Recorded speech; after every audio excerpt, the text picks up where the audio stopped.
Hello hi, कैसे हैं आप सब। स्वागत है आपका और मैं अखिलेश शुरू करता हूं आज की वीडियो को। आज की वीडियो में हम बात करने वाले हैं ब्लड के बारे में। ब्लड का दूसरा पार्ट होगा ब्लड यानी रुधिर या फिर रक्त या फिर खून। ठीक है, तो इसका दूसरा पार्ट है। पहला पार्ट मैं इसका अपलोड कर चुका हूं और पहले पार्ट में हमने ब्लड क्या है उसके बारे में जाना है, साथ ही साथ ब्लड की मात्रा कितनी होनी चाहिए हमारी बॉडी में, उससे किस प्रकार से प्रश्न आते हैं उस पर हमने चर्चा की है। साथ ही साथ ब्लड का स्ट्रक्चर स्टार्ट किया था और ब्लड के स्ट्रक्चर में प्लाज्मा आपको पढ़ा दिया गया है, आरबीसी पढ़ा दिया था और आरबीसी में एक टर्म्स यूज हुआ था हीमोग्लोबिन। मैंने कहा था आरबीसी के बाद हीमोग्लोबिन को पढ़ेंगे और उसके बाद फिर डब्ल्यूबीसी और प्लेटलेट्स को पढ़ेंगे। तो आज के वीडियो में हम हीमोग्लोबिन और डब्ल्यूबीसी के बारे में बात करने वाले हैं।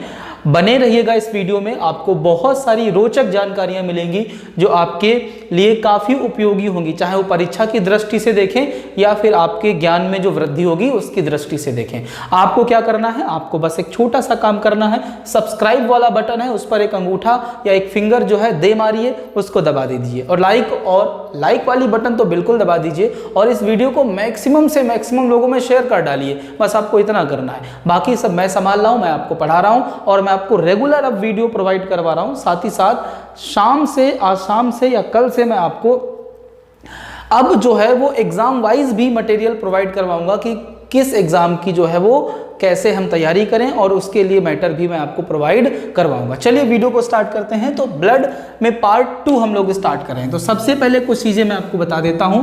हम लोग ब्लड में क्या पढ़ रहे थे, हम लोग पढ़ रहे थे ब्लड में रुधिर कणिकाएं। क्या पढ़ रहे थे, रुधिर कणिकाओं को पढ़ रहे थे, कणिकाएं। अब रुधिर कणिकाओं की अगर बात करें तो आपको बताया गया है कि रुधिर कणिकाएं 3 प्रकार की होती हैं, एक आरबीसी, एक डब्ल्यूबीसी और एक आपकी प्लेटलेट्स। कौन सी? प्लेटलेट्स। ये 3 प्रकार की रुधिर कणिकाएं होती हैं। आरबीसी को हमने खत्म कर लिया है और आरबीसी में एक टर्म्स यूज हुआ था, एक आपका शब्द यूज हुआ था, वो शब्द था आपका हीमोग्लोबिन। कौन सा शब्द? हीमोग्लोबिन। मैंने कहा था कि हीमोग्लोबिन को केवल इतना बताकर छोड़ना काफ़ी नहीं होगा कि हीमोग्लोबिन के कारण ब्लड का या आरबीसी का रंग जो है वो लाल होता है, इतना काफ़ी नहीं होगा। इसीलिए मैंने कहा था पहले हम आरबीसी को पढ़ लेंगे, फिर उसके बाद हीमोग्लोबिन को अच्छी तरीके से आपको बताएंगे। तो हीमोग्लोबिन पढ़ते हैं, फिर उसके बाद डब्ल्यूबीसी को पढ़ेंगे। तो हीमोग्लोबिन की अगर बात करें तो हेडिंग हम लोग डाल लेते हैं हीमोग्लोबिन। हीमोग्लोबिन, अब हीमोग्लोबिन आप देखिएगा, इसकी अगर हम बात करें तो एक शब्द होता है, याद रखिएगा, एक शब्द होता है हीम और एक शब्द होता है ग्लोबिन। एक शब्द मैंने बताया कौन सा? हीम, और एक शब्द बताया ग्लोबिन। अभी जो हीम आप शब्द देख रहे हैं इसकी अगर बात करें तो इसकी अगर बात करें तो ये क्या है, एक आपका आयरन होता है या हम कहें लोहा होता है। हीम क्या है, इसमें आयरन या लोहा है। ठीक है, अब ये जो ग्लोबिन आप देख रहे हैं ये क्या है, एक आपका प्रोटीन है। तो इन्हीं 2 शब्दों से मिलकर बना है, हीम और ग्लोबिन से मिलकर बना हुआ है आपका हीमोग्लोबिन। ये इतनी बात आपको पहले से पता है और मैंने भी आपको बता दी है। ठीक है, अब हमको क्या देखना है, कुछ चीजें इसके बारे में समझनी है। अब इसका निर्माण कहाँ होता है, ये हमारे सामने बड़ा प्रश्न है। निर्माण की अगर बात की जाए तो निर्माण दोस्त याद रखिएगा, निर्माण इसका होता है अस्थि मज्जा में। कहाँ पर होता है? अस्थि मज्जा में होता है। अब आपके सामने एक प्रश्न है कि बोन मैरो में जब इसका निर्माण हो रहा है, ध्यान दीजिएगा, बोन मैरो में जब इसका निर्माण हो रहा है तो कैसे निर्माण होता है, इसको कुछ इसके बारे में बता दीजिए। ठीक है, तो मैं बिल्कुल आपको बताऊंगा और इसके लिए आपको कहां पर आना पड़ेगा, इस साइड में आना पड़ेगा। एक फिगर आप देख रहे हैं, एक बोन आप देख रहे हैं, लंबी सी बोन देख रहे हैं। ठीक है, ये बोन देख रहे हैं और इसी बोन के अंदर एक स्पंज टाइप का टिश्यू देख रहे हैं। ये स्पंज टाइप का एक ऊतक होता है, इसी को क्या बोला जाता है? मैरो बोला जाता है। ये पूरा क्या कहलाता है? आपका बोन मैरो कहलाता है। तो मैं आपको बता दूं कि ये जो बोन मैरो होता है इसी में ही हमारे ब्लड की कुछ प्रमुख जो कणिकाएं हैं या प्रमुख जो आपकी रुधिर कणिकाएं हैं उनका निर्माण होता है, चाहे वो आरबीसी हो, चाहे डब्ल्यूबीसी हो, चाहे प्लेटलेट्स हो। इन सब का निर्माण इसी स्पंज नुमा टिश्यू जिसको मैरो कहा जाता है या पूरा हम कहें तो बोन मैरो कहा जाता है, इसी में निर्माण होता है। और इसी में ही निर्माण होता है किसका? हीमोग्लोबिन का। उस पर हम बात करेंगे, चर्चा करने वाले हैं। एक चीज मैं आपको समझा देता हूं, ये जो बोन मैरो होता है शरीर की जो लंबी हड्डियां होती हैं, बड़ी हड्डियां होती हैं, उनमें मुख्य रूप से पाया जाता है। ठीक है, जैसे ये जो जांग वाली हड्डी है, इसमें आपका बोन मैरो मोस्टली जो बोन मैरो इसी में होता है, यहीं पर निर्माण होता है आरबीसी डब्ल्यूबीसी प्लेटलेट्स का। या फिर ये जो कमर वाली होती हैं या हाथ वाली जो होती हैं, जो बड़ी बड़ी बोन्स होती हैं, उन्हीं के अंदर जो है मैरो पाया जाता है, तो बोन मैरो पाया जाता है। क्लियर है इतनी बात? अब देखिए, आप समझ गए हैं, ये एक बोन है, इसके अंदर एक स्पंजनुमा या टिश्यू है जिसको हम मैरो कहते हैं। इसी मैरो यानी बोन मैरो के अंदर ही निर्माण होता है किसका? हीमोग्लोबिन का। किसका निर्माण होता है? हीमोग्लोबिन का निर्माण होता है। कैसे होता है वो मैं आपको समझाता हूं। देखिए क्या होता है कि बोन मैरो में विटामिन B6 की उपस्थिति में, बोन मैरो में विटामिन B6 की उपस्थिति में, कौन सा विटामिन है याद रखिएगा, विटामिन कौन सा है? विटामिन है B6, जिसको पाइरिडॉक्सिन भी कहा जाता है। क्या बोलते हैं इसको? पाइरिडॉक्सिन भी कहा जाता है। बोन मैरो में विटामिन B6 यानी पाइरिडॉक्सिन की उपस्थिति में लोहा, लोहा मतलब आयरन, लोहा, ठीक है, ग्लाइकोलिन नामक एमिनो एसिड, एक और नाम आपके सामने आया है ग्लाइकोलिन, ये क्या है? एक एमिनो एसिड है। याद रखिए क्या है आपका?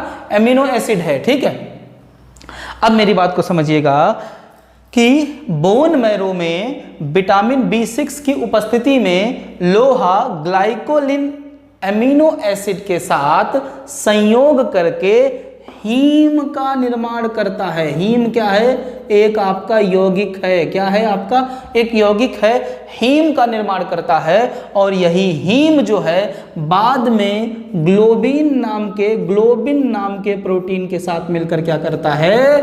हीमोग्लोबिन का निर्माण करता है। किसका करता है? हीमोग्लोबिन का निर्माण करता है।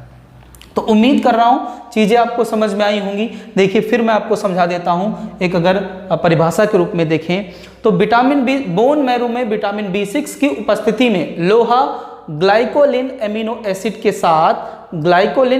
एसिड के साथ संयोग करके हीम नाम का यौगिक बनाता है। और हीम जो है बाद में ग्लोबिन नामक प्रोटीन के साथ मिलकर हीमोग्लोबिन का निर्माण करता है, जो आपने यहाँ पर देखा था। इस हीम का निर्माण जो है किसके द्वारा हुआ है? विटामिन B6 की उपस्थिति में लोहा ने ग्लाइकोलिन के साथ क्या किया है? संयोग किया है। और उसके बाद ये हीम नाम का जो है वो हमको यौगिक या एक कंपाउंड मिला है। और यही हीम बाद में ग्लोबिन प्रोटीन के साथ मिलकर क्या करता है? हीमोग्लोबिन का निर्माण करता है। तो निर्माण हो कहां पर रहा है? अस्थि मज्जा यानी बोन मैरो में हो रहा है। उम्मीद कर रहा हूं इतनी बात आपको समझ में आई होगी कि इसका निर्माण कहां पर हो रहा है, और आसानी से इसको आप क्लेरिफाई भी कर सकते हैं। कोई अगर आपसे पूछता है तो उसको आसानी से बताओ कि भैया बोन मैरो में विटामिन 6 की उपस्थिति में क्या होता है कि लोहा ग्लाइकोलिन नामक एमिनो एसिड के साथ संयोग करके हीम बनाता है। हीम क्या है? आयरन ही है, और जो ग्लोबिन नाम के प्रोटीन के साथ मिलकर हीमोग्लोबिन को बनाता है। ठीक है, और अब पॉइंट आता है कि इसका रंग कैसा होता है, कलर कैसा होता है। तो याद रखिएगा इसका रंग जो होता है वो बैंगनी होता है। नॉर्मली बहुत सारे बच्चों का पहले उत्तर होता था, अब तो जानने लगे हैं कि अगर उनसे पूछा जाता था हीमोग्लोबिन का रंग कैसा होता है तो उत्तर लगा के आते थे लाल, बल्कि ऑप्शन में बैंगनी भी होता था। तो हीमोग्लोबिन का रंग लाल नहीं होता है, हीमोग्लोबिन का रंग कैसा होता है? बैंगनी होता है। हीमोग्लोबिन के कारण रंग का जो जो ब्लड होता है उसका रंग लाल होता है। ये आपको याद रखना है। क्लियर है इतनी बात? उम्मीद कर रहा हूं इतनी बात आपको समझ में आई होगी। अब कुछ पॉइंट मैं आपको और बताना चाहता हूं, ठीक है, जो आप आसानी से समझ जाएंगे, आपको दिक्कत नहीं होगी। अब एक पॉइंट आप ये समझिए कि इसका अपघटन किस में होता है। अपघटन का मतलब आप समझिए कि जब हीमोग्लोबिन अपनी अंतिम सांसें ले रहा होता है तो फिर वो किस में अपघटित हो जाता है। ठीक है, अपघटन मतलब उसका उत्सर्जन किस रूप में हो जाता है, किस रूप में वो बॉडी से बाहर निकल जाता है। तो इसका अपघटन जो है याद रखिएगा यूरोक्रोम में होता है। किसमें? यूरोक्रोम। अब यूरोक्रोम आपको याद होगा, यूरोक्रोम जो है ये क्या है? एक आपका पिगमेंट है। पिगमेंट का मतलब होता है हिंदी में वर्णक। क्या है आपका? एक वर्णक है। कौन? हीमोग्लोबिन का अपघटन यूरोक्रोम में होता है। मतलब हीमोग्लोबिन जब मरता है तो वो किस रूप में बदल जाता है? यूरोक्रोम में। और यूरोक्रोम जो है पेशाब कि रास्ते से बाहर निकल जाता है। जब ये पेशाब में मिलता है और बाहर निकल रहा होता है तो पेशाब को हल्का सा पीला रंग दे देता है। तो यूरोक्रोम क्या है? हीमोग्लोबिन का अपघटित रूप है। पॉइंट आपको अगर समझ में आ रहा है तो कमेंट करके बताते रहेगा। कुछ भी एक पॉइंट भी अगर आपको नया मिलता है तो ज़रूर कमेंट करके बताइए, क्योंकि इतनी सारी चीज़ें पढ़ाई जा रही हैं यूट्यूब पे, तो अगर कुछ नया मिलता है तो आप मेरे लिए बहुत अच्छी बात होगी ये, और बड़ी खुशी होगी मुझे। चलिए आगे बात करते हैं। अब हमारे पास अगला पॉइंट क्या है? फंक्शन इसका क्या कार्य क्या करता है भाई लड़की देखने आप जाते हो या लड़की वाले आपको देखने आते हैं तो फिर क्या होता है कि तमाम बातें हो जाती हैं, आपका रंग रूप सब कुछ हो जाता है। उसके बाद आता है करता क्या है लड़का, कमाता कितना है या काम क्या है इसका। तो वैसे ही हमने हीमोग्लोबिन जो लड़का है इसको देख लिया है कि हीमोग्लोबिन का रंग कैसा है, बैंगनी है, पैदा कहाँ हुआ, अस्थि मज्जा में पैदा हुआ, मौजूद कहाँ पर रहता है, तो आरबीसी में मौजूद रहता है, ये हम जानते हैं, लास्ट वाले वीडियो में बता ही चुके हैं। आरबीसी में मौजूद रहता है, किन दो यौगिकों से मिलकर बना है? हीम और ग्लोबिन से मिलकर बना है, ठीक है। मर जाता है उसके बाद किस रूप में ये निकलता है बाहर? तो यूरोक्रोम के रूप में। अब काम क्या करता है उस पर बात करनी है। तो काम की बात के लिए आपको इधर एक फिगर देखना पड़ेगा। उससे पहले दो लाइनें मैं आपको बताता हूं कि इसका काम ये है कि ये फेफड़ों से ऑक्सीजन को उठाता है और शरीर की समस्त कोशिकाओं तक पहुंचाता है, और शरीर की समस्त कोशिकाओं से कार्बन डाइऑक्साइड को उठाकर फेफड़ों तक पहुंचाता है, और फेफड़े कार्बन डाइऑक्साइड को उठाकर बाहर वायुमंडल में छोड़ देते हैं। ये इसका काम है। CO2 O2 का ये क्या करता है? ट्रांसपोर्टेशन करता है, परिवहन का काम करता है, ठीक है। ये क्या कर रहा है? परिवहन का काम कर रहा है। चलिए समझते हैं इस फिगर के माध्यम से। अब इस साइड में देखिए समझिएगा, ये आपका यहाँ से आपने सांस ली, ये सांस ली आपने, और ये O2 जो है आई, और भी तमाम गैसें आती हैं, उन पर हम चर्चा बाद में करेंगे, अभी समझाने के लिए केवल O2 ले रहे हैं। O2 यहाँ आई। अब क्या हुआ? ये O2 जो है कहाँ पहुँची? ये जो रेड ब्लड सेल्स हैं यहाँ पहुँची, आरबीसी के पास पहुँची, ठीक है। ये O2 आरबीसी के पास पहुँची। अब ये O2 आरबीसी में क्या हो जाएगी? आपकी मिल जाएगी, आरबीसी में O2 मिलेगी। तो आप सबको पता है आरबीसी में ही क्या मौजूद होता है? हीमोग्लोबिन, जिसको हम HB से इंडिकेट करते हैं। ये HB जो है इसमें था। तो अब O2 और HB आपस में क्या कर लेंगे? अभिक्रिया कर लेंगे, और O2 और HB जब अभिक्रिया करेंगे तो क्या बन जाएगा आपका? HbO2 यानी ऑक्सी हीमोग्लोबिन बन जाएगा। तो यहाँ पर निर्माण हो गया है किसका? ऑक्सी हीमोग्लोबिन का। यानी हीमोग्लोबिन के साथ जो है वो अब ऑक्सीजन के भी अणु हैं। एक चीज़ मैं आपको बता दूं कि हीमोग्लोबिन का एक अणु जो है वो ऑक्सीजन के 4 अणुओं को अपने साथ ले जा सकता है। हीमोग्लोबिन का एक अणु ऑक्सीजन के 4 अणु अपने साथ ले जा सकता है, ठीक है। तो यहाँ पर HbO2, अब ये HbO2 जो है वो क्या जाएगा? हमारे सभी अंगों तक जाएगा। यहाँ पर एक अंग मैंने बना लिया है, किडनी, ठीक है। अब ये किडनी में पहुँचा, HbO2 यानी ऑक्सी हीमोग्लोबिन जब किडनी पहुँचेगा तो ये हीमोग्लोबिन HbO2 क्या होगा? यहाँ पर O2 जो है छोड़ देगा, इसको O2 छोड़ देगा, और O2 छोड़ने के बाद इसके पास जो CO2 होगी उसको HB ले लेगा, यानी अब ये क्या हो जाएगा? HbCO2 हो जाएगा, यानी कार्बोक्सी हीमोग्लोबिन हो गया। क्या हो गया? कार्बोक्सी हीमोग्लोबिन हो गया। अब ये कार्बोक्सी हीमोग्लोबिन जो है यहाँ पर जाएगा फेफड़ों में, और फेफड़ों में फिर से क्या करेगा? यहाँ पर CO2 को छोड़ देगा, और ये CO2 जो है मुख के माध्यम से बाहर निकल जाएगी। यही काम है किसका? हीमोग्लोबिन का, ठीक है। समझाने के लिए फिगर मैंने आपको बताया है, और उम्मीद कर रहा हूँ ये आपको समझ में आ गया होगा। आप सांस लेते हैं, ऑक्सीजन आई, ऑक्सीजन को हीमोग्लोबिन अपने साथ सभी कोशिकाओं में ले गया, वहाँ पर उसने उसको छोड़ दिया, वहाँ से कार्बन डाइऑक्साइड उठाई, वापस फेफड़ों में आया, फेफड़े को कार्बन डाइऑक्साइड दे दी, फेफड़े ने उसको बाहर निकाल दिया, ठीक है। ये काम है किसका? हीमोग्लोबिन का। तो उम्मीद कर रहा हूं हीमोग्लोबिन आपको अच्छे से समझ में आया होगा, इसमें किसी प्रकार की आपको समस्या होने वाली नहीं है, ऐसा मुझे अब लगता है, ठीक है। और एक पॉइंट तो आप जानते हैं कि ये जो हीमोग्लोबिन है, जो हीमोग्लोबिन आप देख रहे हैं, अगर ये O2 के साथ अभिक्रिया करता है, O2 के साथ अभिक्रिया करता है तो ये रेड कलर का निर्माण करता है। कैसा? रेड कलर का निर्माण करता है, ठीक है। इसीलिए जो रक्त हो जाता है उसका क्या रंग हो जाता है? लाल हो जाता है। क्लियर है इतनी बात? उम्मीद कर रहा हूँ हीमोग्लोबिन आपको समझ में आया होगा। निर्माण कहाँ पर हो रहा है, काम क्या कर रहा है, कैसे बन रहा है, सारी चीजें आपको समझ में आ गई होंगी। हीमोग्लोबिन का रंग ओरिजिनल क्या होता है, बैंगनी होता है। अपघटन इसका यूरोक्रोम के रूप में होता है। ठीक है, उम्मीद कर रहा हूँ ये चीजें समझ में आई होंगी। अब हम लोग आगे बढ़ने का प्रयास करते हैं, यानी आगे वाली चीजों को देखते हैं जो आपके लिए और इंपॉर्टेंट होने वाली हैं। ठीक, आप चाहें तो स्क्रीनशॉट ले लें इसका। वैसे सारी चीजें आपको ऐसे समझ में आ गई होंगी। बढ़ चलते हैं आगे। अब हमने कहा था अब हम बात करेंगे WBC के बारे में, यानी व्हाइट ब्लड सेल्स या श्वेत रक्त कणिकाएं। ठीक है, व्हाइट ब्लड सेल्स या श्वेत रक्त कणिकाएं, इन पर बात होने वाली है और इन पर हम विस्तृत तरीके से चर्चा करने वाले। एक एक पॉइंट, एक एक चीज मैं आपको समझाऊंगा, आपके सारे दुख दर्द हर लूंगा मैं। ठीक है, तो WBC की बात करें यानी व्हाइट ब्लड सेल्स या हिंदी में श्वेत रक्त कणिकाएं। कौन सी? श्वेत रक्त कणिकाएं। ठीक है, इन पर बात करेंगे दोस्त। WBC की अगर बात की जाए तो एक पॉइंट आपको समझना है, सबसे पहले इस फिगर के माध्यम से समझना है। ये फिर से क्या है, बोन मैरो हमने उठा ली है। ये बोन मैरो आप जो देख रहे हैं इसको हमने क्या कर लिया है, यहाँ पर ले लिया है। बोन मैरो में जो ये स्पंजनुमा टिश्यू है जिसको मैरो कहा जाता है, अब इसी में ही निर्माण होता है किसका, याद रखो, इसी में ही निर्माण होता है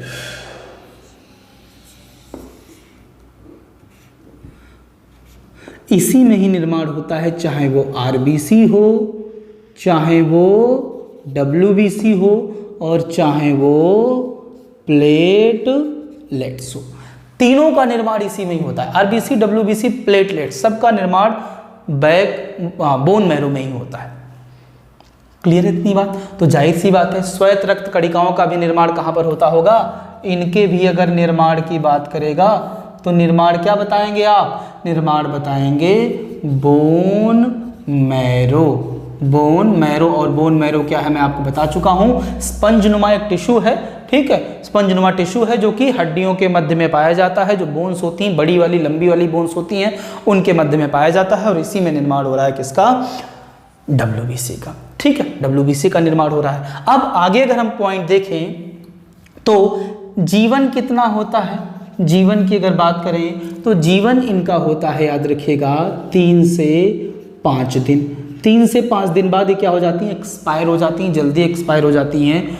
और एक पॉइंट मैं आपको अगर बताऊं तो एक्सपायर होने के बाद मैंने कुछ जगह पढ़ा हुआ है कि ये नाखून और बालों के रूप में विकसित हो जाती है, नाखून और बालों के रूप में विकसित हो जाती हैं। ठीक है, एक सिंपल सा मैं क्या कर रहा हूं कि एक जो है एक सेल यहां पर,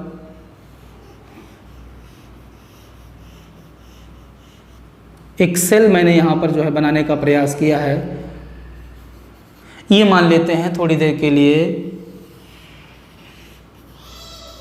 के लिए मान लीजिएगा ये क्या है, एक आपकी RBC सेल है। RBC आपकी ये सेल है।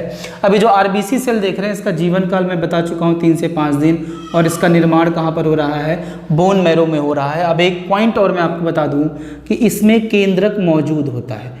इसमें जो केंद्रक होता है वो प्रेजेंट रहता है, केंद्रक प्रेजेंट होता है। ठीक है, अब केंद्रक प्रेजेंट होगा तो जाहिर सी बात है इसमें DNA भी होगा, और DNA होगा तो इन जो कोशिकाओं से, इन सेल से हम क्या कर सकते हैं, DNA टेस्ट कर सकते हैं। क्लियर है इतनी बात? उम्मीद कर रहा हूँ चीज़ें समझ में आ रही होंगी, आपको बाउंस नहीं कर रही होंगी। स्वयंबख्तर नहीं हूँ मैं, और कोशिश करूँगा मैं स्वयंबख्तर ना बनने की, क्योंकि स्वयंबख्तर की बॉल जो पड़ती थी, पढ़ के झन्न से निकल जाती थी, पता ही नहीं चलता था। तो उम्मीद कर रहा हूँ वो मैं नहीं हूँ, आपको मेरी बातें आसानी से हलवा जैसी हैं, समझ में आ रही होंगी। ठीक है, पानी पी लेता हूँ।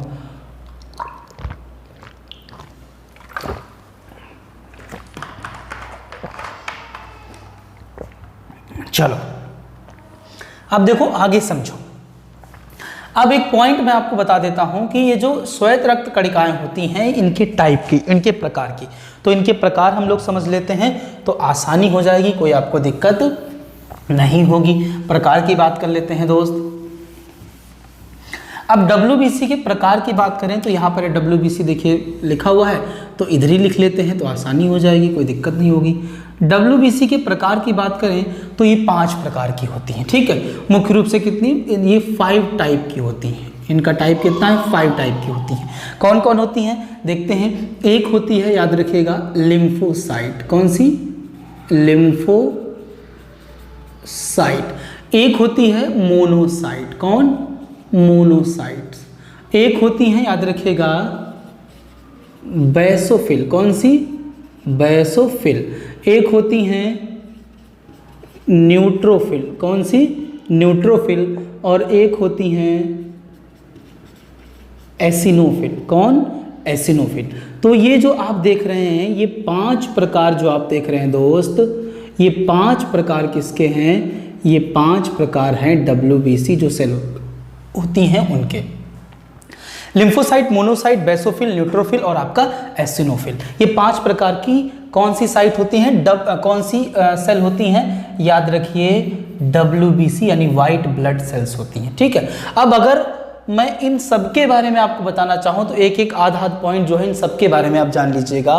लिम्फोसाइट की बात करें, लिम्फोसाइट की बात करें तो इसके बारे में याद रखिएगा, इसमें 2 प्रकार की सेल पाई जाती हैं। एक आपकी T सेल होती हैं और एक आपकी कौन सी, B सेल होती हैं। और याद रखिए ये दोनों जो है वो क्या करती हैं, इनकी अगर बात करें तो इनके द्वारा जो है क्या किया जाता है, एंटीबॉडीज बनाई जाती है। हम कहें लिम्फोसाइट जो सेल होती हैं ये एंटीबॉडी बनाने का काम करती हैं। और एंटीबॉडी क्या करता है, मैं आपको बता चुका हूं कि कोई भी रोगजनक आता है उसको धर लेता है और उसको नष्ट कर देता है। कोई भी रोगजनक, चाहे जीवाणु, चाहे विषाणु, चाहे कीटाणु, चाहे बैक्टीरिया, चाहे कोई भी आता है, उसको जाकर क्या करता है, जकड़ लेता है और नष्ट कर देता है। तो लिम्फोसाइट में T सेल और B सेल पाई जाती हैं। मोनोसाइट की अगर बात करें तो ये लार्जेस्ट सेल है हमारी बॉडी की, लार्जेस्ट सेल है लिम्फोसाइट की अगर बात करें।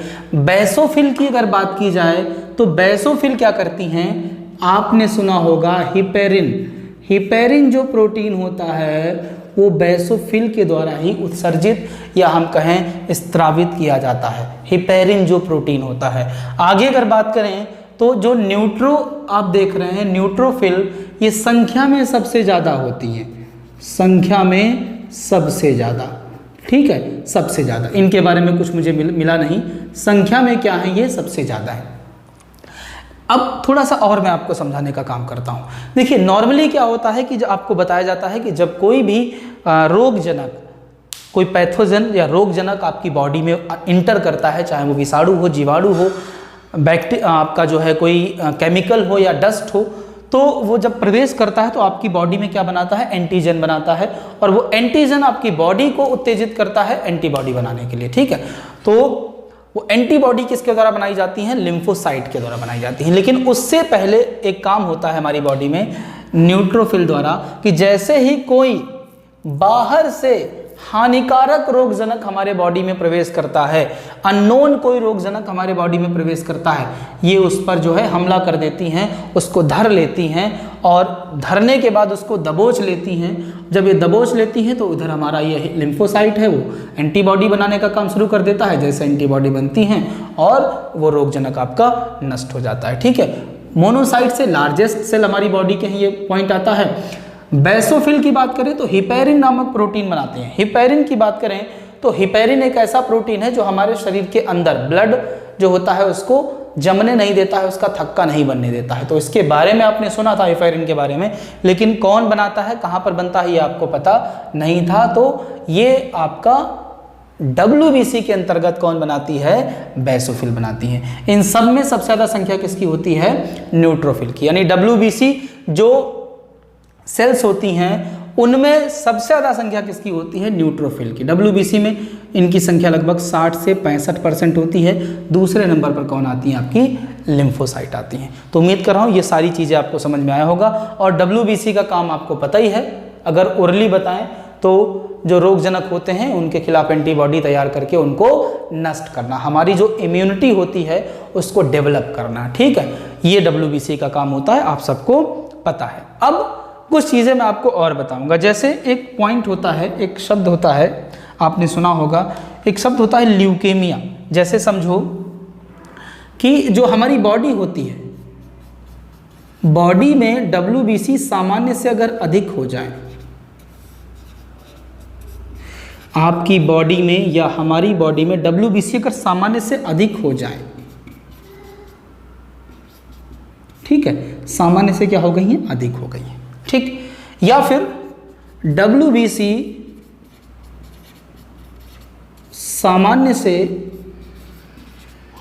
कम हो जाए, WBC सामान्य से क्या हो जाए, कम हो जाए। ऊपर वाली जो कंडीशन आप देख रहे हैं, ये ऊपर वाली जो कंडीशन आप दोस्त देख रहे हैं, इस कंडीशन को कहा जाता है ल्यूकेमिया। क्या बोलते हैं, ल्यूकेमिया। और इसको कहा जाता है ल्यूकेपीनिया। क्या बोलते हैं इसको, ल्यूकेपीनिया बोलते हैं। जब आपकी बॉडी में WBC की संख्या सामान्य से अधिक हो जाए और जब आपकी बॉडी में WBC की संख्या सामान्य से कम हो जाए तो सामान्य से अधिक होने पर ल्यूकेमिया कंडीशन हो जाती है और सामान्य से कम होने पर ल्यूकेपीनिया कंडीशन हो जाती है। अभी ल्यूकेमिया क्या है वो मैं आपको समझाना चाहता हूँ। आप सबको पता है, जैसे मैंने यहाँ पर क्या किया, ध्यान दीजिए, यहाँ पर एक ये रेड कलर वाला पेन ले लेता हूँ, ध्यान दीजिएगा, ये मैंने जो है कोई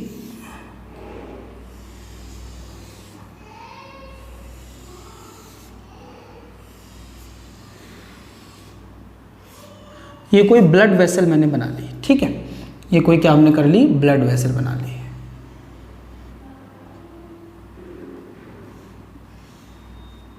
ये कोई ब्लड वेसल हमने बना ली। अब आप जानते हैं कि इसमें जो है क्या है, इसमें ये रेड ब्लड सेल्स भी हैं तमाम सारी, और इसी में आपको पता है कि इसी में जो है वो वाइट ब्लड सेल्स भी हैं, वाइट ब्लड सेल्स भी हैं, याद रखिएगा, इसी में वाइट ब्लड सेल्स भी हैं, रेड ब्लड सेल्स भी हैं और वाइट ब्लड सेल्स भी हैं, प्लेटलेट्स भी हैं और प्लाज्मा भी है। अब क्या हुआ कि अचानक से ये जो वाइट ब्लड सेल्स थी इनकी संख्या आपके ब्लड में बढ़ने लगी।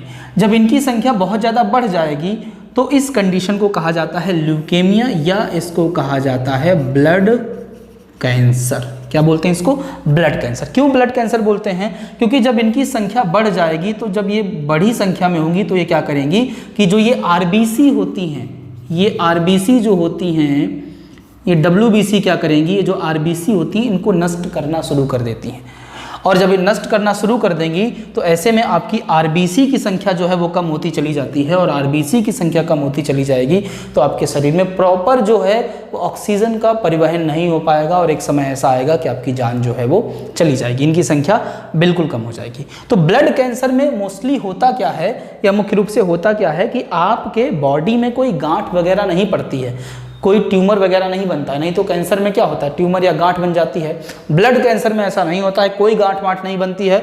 ब्लड कैंसर में RBC की संख्या कम हो जाती है। क्यों, क्योंकि WBC की संख्या ज़्यादा हो गई है, और इनकी संख्या अगर ज़्यादा हो जाएगी तो ये क्या करती हैं कि RBC को नष्ट करना शुरू कर देती हैं, ठीक है। इसको बोला जाता है ल्यूकेमिया या ब्लड कैंसर। और जब WBC में सामान्य से कम हो जाए, WBC सामान्य से कम हो जाए तो आपका होता है ल्यूकेपीनिया, जिसको हम इसमें मुख्य रूप से अगर देखें तो एक बीमारी होती है, इसको हम बोलते हैं एड्स। क्या बोलते हैं, एड्स बोलते हैं, ठीक है। चलिए, उम्मीद कर रहा हूँ ये सारी चीज़ें आपको समझ में आई होंगी, इनमें कोई आपको तकलीफ नहीं हुई होगी। अब एक पॉइंट मैं आपको और बता देता हूँ कि अगर आकार की बात करेगा, ब्लड में आकार किसका बड़ा होता है, WBC का या RBC का, तो याद रखिएगा WBC का आकार बड़ा होता है, RBC संख्या में ज़्यादा होती है, इतना आपको याद रखना है, ठीक है। तो उम्मीद करूँगा कि आपको WBC अच्छे से समझ में आया होगा। आया हो तो कमेंट करके ज़रूर बताइएगा। और ब्लड का जो तीसरा पार्ट है उसके साथ कल मैं आपसे मिलता हूं, और साथ ही साथ कल और भी वीडियो मैं आपको अपलोड करूंगा।